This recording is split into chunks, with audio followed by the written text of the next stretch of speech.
La maison était vide. Mais un rire d'enfant, bref et clair, sembla sortir de derrière la porte au moment exact où Hélène tourna la clé. Elle retint son souffle. Le bruit tomba net, comme avalé par le bois. Rien ne bougeait, sinon la poussière dans la lumière grise. Le manoir Delaunay, au bout d'une allée de hêtres, portait la fatigue d'un siècle. Ardoises ébréchées, gouttières pendantes, lierres aux angles. Sur le fronton, la devise « Souviens-toi du jour » survivait, presque effacée. À gauche, un blason martelé rappelait la Révolution. Hélène coupa le moteur de sa Clio, prit son sac de dossier et poussa la grille qui cria. Ferrand parlait de succession.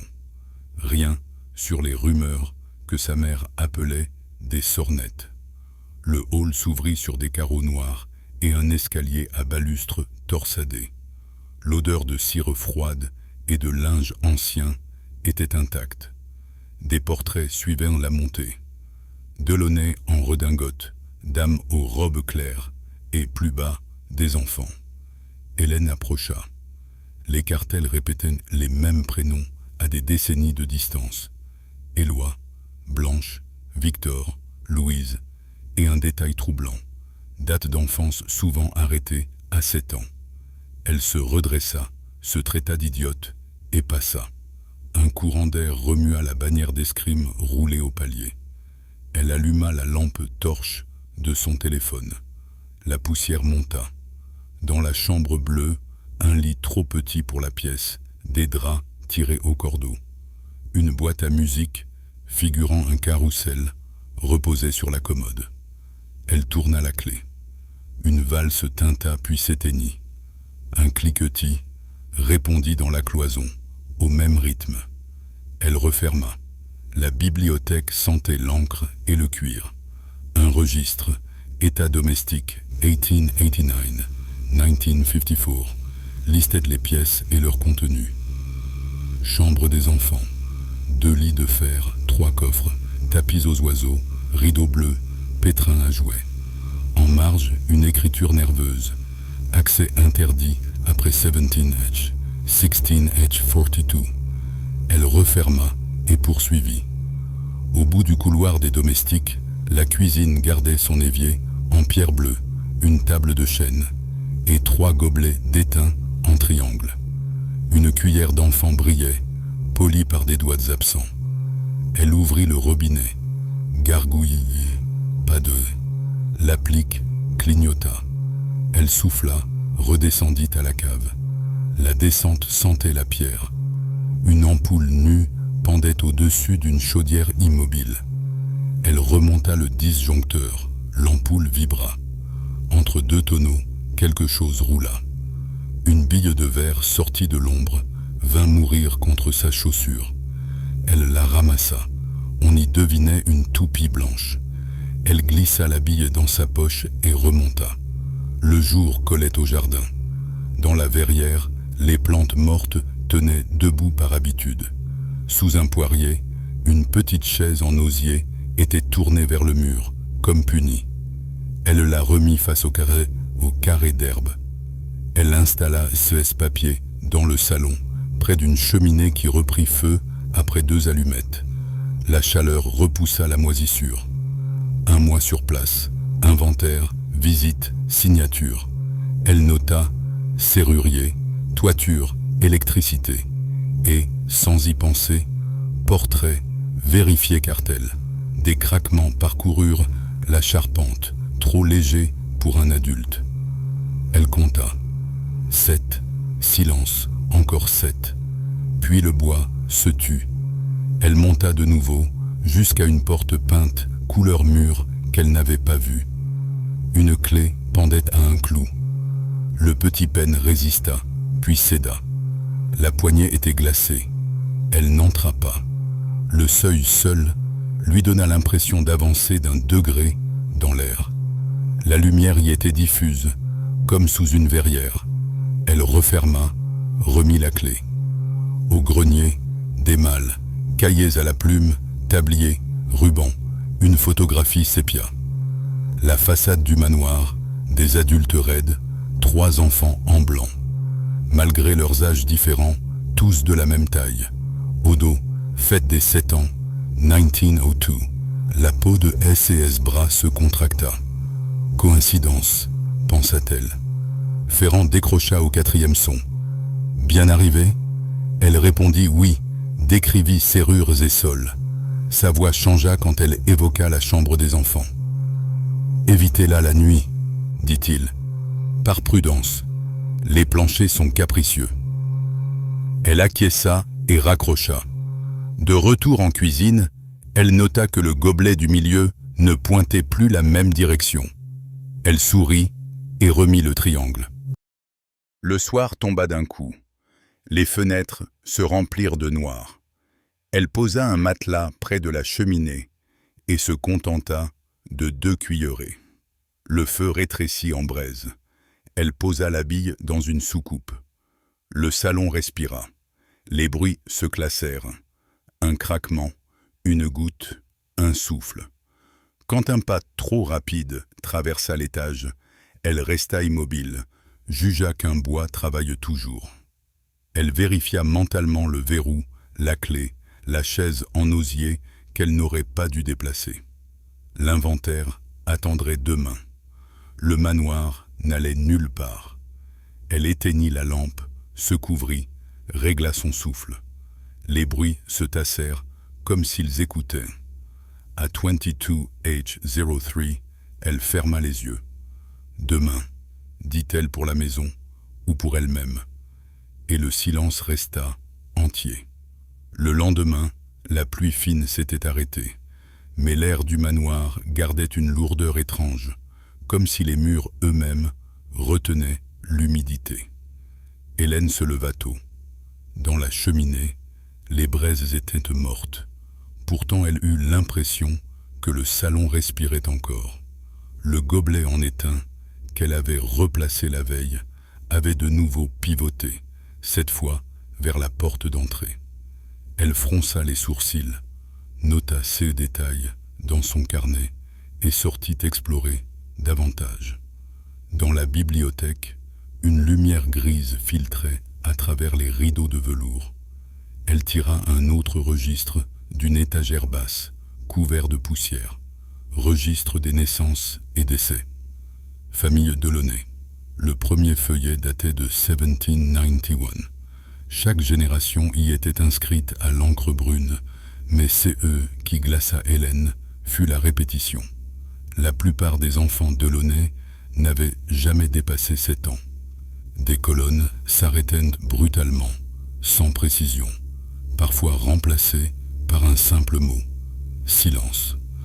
Elle se redressa, un frisson courant le long de sa nuque.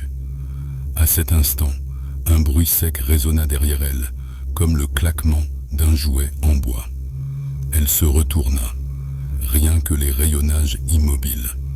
Pourtant, dans un coin, une balle en caoutchouc bleu roulait doucement jusqu'à son pied. Elle ne se souvenait pas de l'avoir vue la veille. Au rez-de-chaussée, la cuisine dégageait toujours cette odeur de fer et de cire froide. En soulevant une planche mal fixée du plancher, Hélène découvrit un paquet de lettres ficelées par une corde. L'écriture était celle d'une femme. Marguerite Delaunay, 1843. Les lettres décrivaient des rires derrière les murs, des pas d'enfants dans les escaliers, et à plusieurs reprises, la phrase « Ils ne grandissent pas ». À la fin, l'écriture devenait tremblée, comme si l'encre avait été posée en hâte. La dernière lettre n'avait pas de signature, seulement une trace sombre en travers de la page. Vers midi, la porte d'entrée grinça. Une silhouette attendait sur le seuil. Une femme âgée, manteau sombre, châle serré autour des épaules. « Vous êtes Hélène Delaunay ?» demanda-t-elle, sa voix cassée mais ferme. Elle se présenta. Madame Rousseau, voisine depuis plus de 50 ans. Et ses yeux pâles parcouraient les murs comme si elle craignait qu'ils écoutent. Elles prirent le thé dans le salon, mais la vieille femme ne toucha pas sa tasse. « Vous ne devriez pas rester ici la nuit. » dit-elle.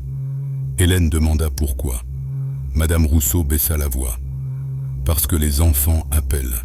Et si vous répondez, ils ne vous lâcheront plus. Hélène sourit, polie, mais sentit un froid lui traverser la poitrine. Rousseau continua. Ma grand-mère me racontait que chaque génération perdait ses enfants à 7 ans. Disparus sans trace.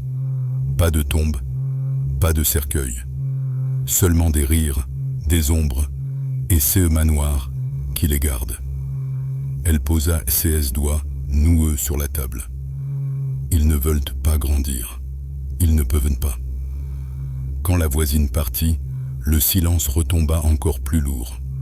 Hélène tenta de se convaincre qu'il s'agissait de légendes rurales. Pourtant, le soir venu, alors qu'elle rangeait ses dossiers, elle entendit distinctement un chuchotement au-dessus de sa tête. 3 mots, clairs, enfantins. « Viens jouer, Hélène. » Elle monta précipitamment à l'étage. Le couloir semblait plus long que le matin. La porte peinte couleur mûre, celle qu'elle n'avait pas ouverte la veille, vibrait légèrement, comme si un souffle venait de l'intérieur. Elle tourna la clé d'un geste brusque. La pièce qui s'ouvrit était une chambre d'enfant figée dans le temps. 2 lits de fer au drap encore tendus, des coffres à jouets entr'ouverts, un tapis usé décoré d'oiseaux. L'air y était glacial, chargé d'une odeur de talc ancien et de cire brûlée. Sur la table basse, une poupée de porcelaine était assise, robe immaculée, cheveux blonds bouclés. Et ses yeux de verre, d'un bleu trop clair, semblaient fixés sur Hélène. Elle s'approcha, effleura la robe, un souffle glacial remonta le long de son bras. La poupée tomba soudain sur le côté, sans qu'elle ne l'ait touchée. Les jouets dans les coffres commencèrent à bouger, doucement d'abord, puis avec fracas. Des cubes tombèrent au sol. Une petite voiture roula seule jusqu'à la porte. Un cheval à bascule grinça sans que personne ne le touche. Et au milieu du tumulte, Hélène entendit de nouveau ce rire clair. Mais il résonnait cette fois tout autour d'elle, enfermée dans les murs. Elle claqua la porte, la referma à double tour et descendit en courant. Dans le salon, le gobelet d'étain avait quitté la table. Il gisait au sol, rempli d'eau glacée qui s'était répandue en un cercle parfait. Le feu s'était éteint, la maison, elle le sut alors, ne dormait jamais. La nuit suivante, Hélène dormit à peine. Chaque craquement de bois lui paraissait un pas.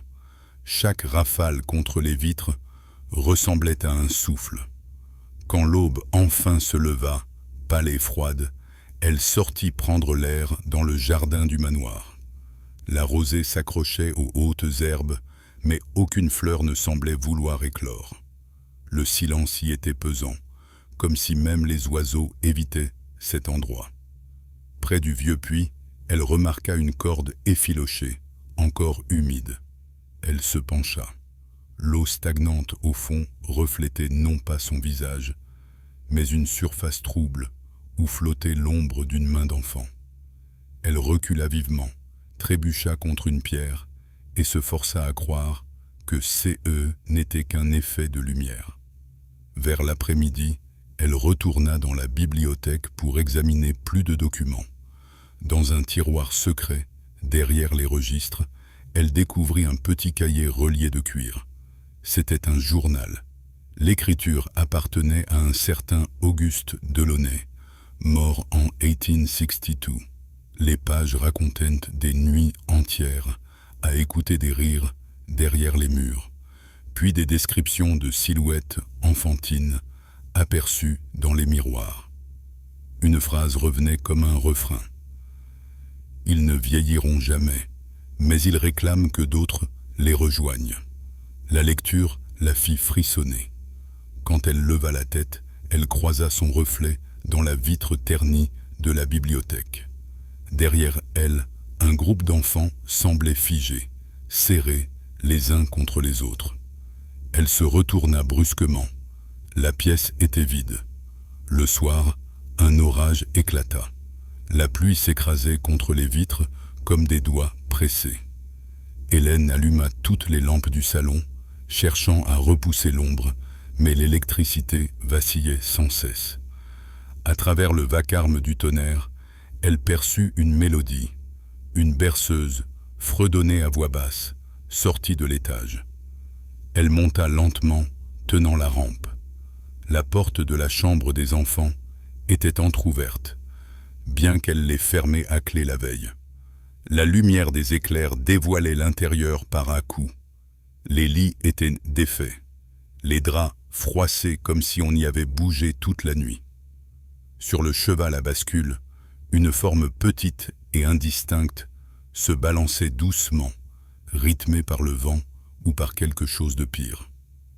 Hélène osa entrer. L'air y était glacial, chargé d'une odeur de cire et de poussière brûlée. Les jouets étaient tous déplacés. Dans un coffre ouvert, une boîte à musique s'était mise à tourner seule. La mélodie était lente, saccadée, mais les notes résonnaient comme des murmures d'enfants. Soudain, un rire éclata, aigu, juste derrière elle. Elle pivota. Personne. Le rire se transforma en sanglots, puis en plusieurs voix qui répétaient son prénom, toujours plus fort. Hélène, Hélène, viens jouer. Elle s'enfuit, claquant la porte derrière elle. En bas, dans le salon, elle trouva un nouvel objet posé sur la table. Une petite chaussure en cuir, mouillée comme si elle sortait du sol. Au matin, une silhouette l'attendait devant le portail. Madame Rousseau. Et ses yeux fatigués semblaient plus graves encore. « Vous êtes allée dans la chambre », dit-elle, sans attendre de réponse. Hélène acquiesça, tremblante. La vieille femme soupira. « Je vous avais prévenu. Chaque fois qu'on ouvre cette pièce, les enfants s'éveillent, et une fois éveillés, ils ne se rendorment plus. » Hélène, malgré la peur, exigea des explications. Rousseau finit par céder. Les Delaunay ont fait un pacte. On disait que la fortune de la famille venait d'une promesse donnée à une force ancienne, enfouie sous C et Esther. En échange de la richesse et du pouvoir, leurs enfants restaient prisonniers. Le manoir les garde. Elle marqua une pause, puis ajouta « Maintenant qu'ils savent que vous êtes là, ils vous choisiront. » Hélène sentit ses mains trembler. Le manoir, autour d'elle, paraissait respirer plus fort. Les fenêtres vibraient sous un vent inexistant. Elle comprit qu'elle n'était plus simplement une visiteuse. Elle était entrée dans la lignée. La pluie avait cessé, mais un voile gris demeurait suspendu sur le domaine. Hélène ne parvenait plus à distinguer le passage du jour à la nuit. La lumière, dans ce manoir, semblait filtrée par une main invisible. Le soir venu, elle décida d'examiner la chambre des enfants une fois encore, cette fois armée d'une lampe torche et d'un carnet. À peine la porte franchie, l'air devint plus lourd, saturé d'une odeur de poussière humide et de cire consumée. Elle approcha la lampe des murs. Là, sous les couches d'enduit, apparaissaient dans des inscriptions gravées, minuscules, des prénoms, des dizaines de prénoms répétés sur plusieurs générations, tous suivis du même chiffre, 7. Le sang se glaça dans les veines. Elle nota ce qu'elle voyait, mais les lettres s'effaçaient presque aussitôt, comme si le mur refusait d'être lu. Au centre de la pièce, la poupée de porcelaine qu'elle avait laissée coucher gisait à nouveau assise, droite, immobile. Cette fois, un sourire très léger fendait son visage figé. Un claquement sec fit sursauter Hélène. Le coffre de bois, à moitié entr'ouvert, venait de se refermer tout seul. Elle s'approcha malgré la peur et souleva le couvercle. À l'intérieur, les jouets semblaient intacts, sauf un, une petite boîte peinte en bleu, gravée d'un symbole ancien. Elle l'ouvrit. Un souffle glacé s'en échappa, accompagné d'une voix enfantine. « Tu sais maintenant pourquoi nous ne grandissons pas. » Elle referma d'un geste brusque et quitta la chambre, le cœur battant. Dans le couloir, le silence se fit total, avant qu'un bruit sourd ne se propage dans toute la maison, comme un battement lent et régulier, celui d'un cœur gigantesque enfoui dans les murs. Le lendemain, elle retourna voir Madame Rousseau. La vieille femme, assise près du feu de sa petite maison, semblait l'attendre. Hélène raconta ce qu'elle avait vu, les inscriptions, la poupée, la voix. Rousseau soupira profondément. Chaque enfant Delaunay disparaissait à 7 ans, oui, mais pas seulement. Les parents, ils consentaient, ils livraient leurs enfants pour conserver leur terre, leur fortune, leur nom. Hélène protesta. C'est impossible. Mais Rousseau la fixa de ses yeux pâles. Impossible? Alors expliquez, c'est rire, c'est jouer, qui bougent encore. Le manoir est leur tombeau et leur prison. Ils ne sont ni morts, ni vivants. Le soir même, Hélène osa rouvrir les lettres de Marguerite Delaunay. À la dernière page, une phrase tremblée se détachait. « Nous avons promis, et ce que nous promettons, la maison le réclame. » Alors, tout se mit à bouger. Les fenêtres claquèrent. Les flammes de la cheminée s'élevèrent d'1 mètre, et dans le miroir du salon, Hélène aperçut un cortège d'enfants, alignés, vêtus de blanc, leurs yeux creux fixés sur elle. Ils ne parlaient pas, ils attendaient. Dans un geste de panique, elle se précipita hors du salon. Mais en atteignant l'escalier, elle sentit une main minuscule saisir la sienne. Elle cria, se retourna. Il n'y avait rien.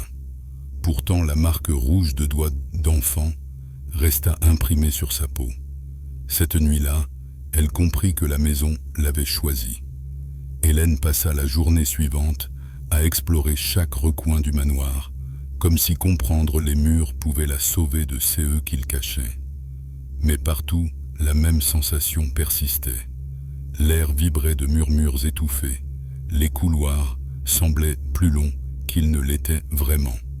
Et les portes changeaient de place lorsqu'elle détournait le regard. Dans la chambre des enfants, les jouets n'étaient plus simplement déplacés. Ils formaient maintenant des cercles parfaits sur le tapis, comme un rituel minutieux. La poupée de porcelaine, toujours assise, tenait désormais la petite chaussure trouvée la veille dans le salon. Hélène sentit un vertige, son souffle se bloqua. Elle sortit de la pièce, mais la berceuse suivit derrière la porte, fredonnée par plusieurs voix. La nuit venue, elle tenta de dormir près de la cheminée, mais le sommeil fut brisé par un craquement lourd, suivi de pas rapides à l'étage. Elle monta, tremblante, et s'arrêta devant le miroir du couloir. Cette fois, son reflet n'était pas seul. Derrière elle se tenaient 3 enfants, au visage pâle et aux yeux trop sombres, fixant la lampe qu'elle tenait. Quand elle se retourna, le couloir était vide. Le miroir, lui, gardait encore leur silhouette. Dans la bibliothèque, les registres s'étaient ouverts seuls. Les pages se tournaient comme soufflées par un vent invisible. Hélène aperçut son propre prénom, déjà inscrit sur la dernière page, suivi du chiffre 7. Elle sentit son corps se glacer. Était-ce son avenir? Le manoir avait-il déjà écrit sa fin? Elle se précipita dehors, dans le jardin, espérant que l'air libre dissiperait le cauchemar. Mais sous le vieux poirier, la chaise en osier qu'elle avait déplacée le premier jour était revenue à sa position initiale, tournée vers le mur. Assise dessus, une silhouette d'enfant l'attendait, immobile. Quand Hélène s'approcha, la silhouette se dissipa comme de la fumée, mais la chaise continua de se balancer doucement, grinçant dans le silence. De retour à l'intérieur, elle alluma toutes les lampes, ouvrit toutes les portes, comme pour briser les ombres. Mais cela ne fit qu'aggraver la sensation. Les rires se mirent à résonner dans chaque pièce, de plus en plus proche. Des voix l'appelaient par son prénom. D'autres chantaient des comptines sans fin.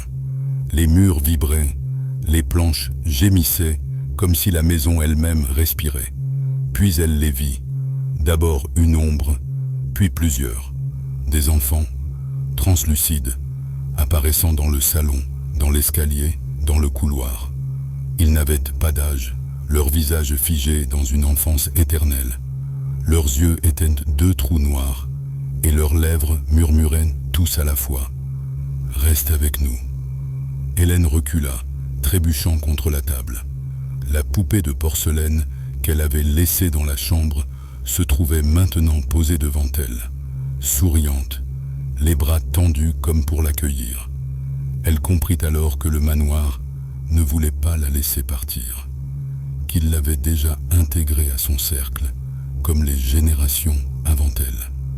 Et dans le silence qui suivit, elle entendit, très distinctement, la voix d'un enfant derrière elle, à son oreille. « Demain, c'est ton tour. » Le matin s'annonça blafard, noyé d'une brume épaisse. Le manoir paraissait plus sombre que jamais. Chaque pierre suintait une humidité glaciale. Hélène, les yeux cernés de fatigue, comprit qu'elle ne pouvait plus retarder l'inévitable. La maison l'avait choisie, mais elle n'était pas prête à se laisser consumer sans comprendre pourquoi. Elle retourna dans la bibliothèque, là où les registres s'étaient ouverts d'eux-mêmes. Son doigt glissa jusqu'à la dernière page où son prénom apparaissait encore, écrit dans une encre noire qui semblait humide. À côté du chiffre 7, une annotation nouvelle s'était ajoutée. Ce soir. Le cœur battant, elle feuilleta le journal d'Auguste Delaunay. Au fond, dissimulée dans la reliure, une feuille fine se détacha. C'était une confession. Nous avons offert nos enfants pour que la lignée prospère. Chaque 7 ans, le manoir réclame une âme pure.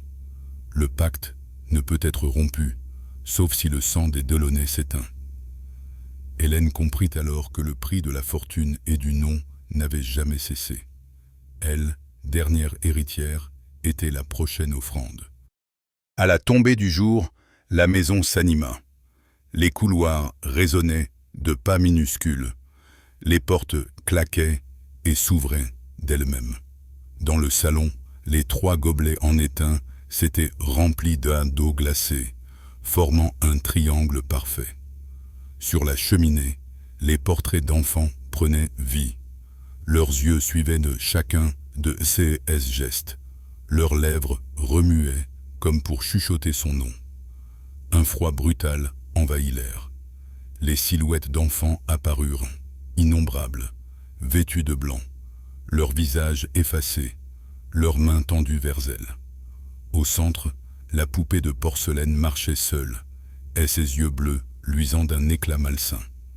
Elle s'arrêta devant Hélène et leva la tête. De sa bouche s'échappa une voix grave, ancienne.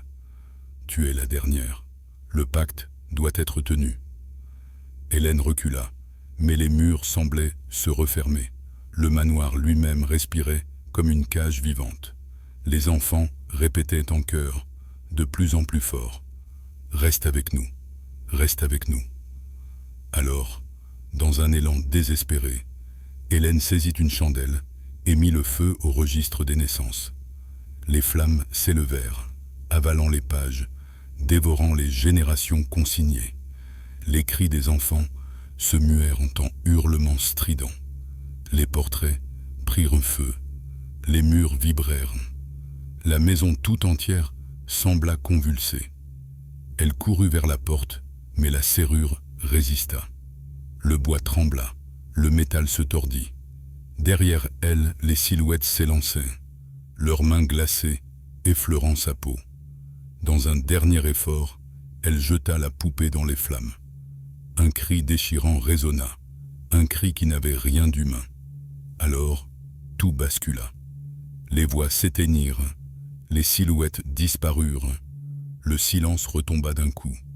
Le manoir était noirci, les murs fissurés, les jouets réduits en cendres. Hélène ouvrit enfin la porte et s'élança dehors, haletante. La brume s'était dissipée. Le jour renaissait. Elle se retourna une dernière fois. Le manoir, delaunay, s'effondrait lentement, pierre après pierre, avalé par son propre secret. Les rires s'éteignaient, comme engloutis sous la terre. Mais alors qu'elle s'éloignait, croyant être libre, elle sentit quelque chose dans sa poche. La bille de verre, trouvée le premier jour, roulait entre S et S doigts, intacte, froide. Et dans son éclat, l'ombre d'un enfant riait encore.